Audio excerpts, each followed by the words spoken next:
È tornato per l'11ª volta il triathlon più goliardico d'Italia, l'Homme des Mers. Birra, sport e goliardia in 1000 tra Montagnana e Casale di Scodosia nella Bassa Padovana per le 3 specialità che compongono questa pazza gara di fine estate. 6 vasche a nuoto nella piscina di Casale, 15 km in bicicletta tra le campagne del Montagnanese ed infine una corsa di 5 km tra i vicoli della città murata.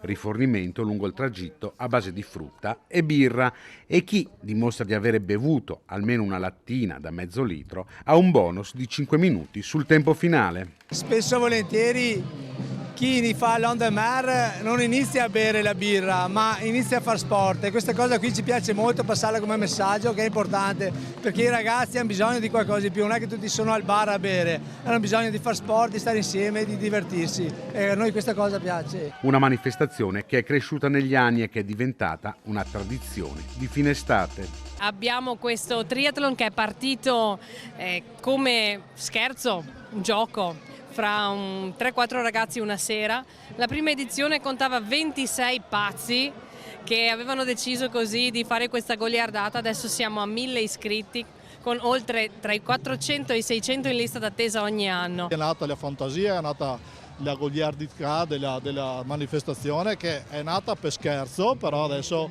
a livelli nazionali siamo veramente una delle più belle, secondo me, manifestazioni del Montagnanese. Sport e spettacolo che si inserisce in un piano di valorizzazione del territorio.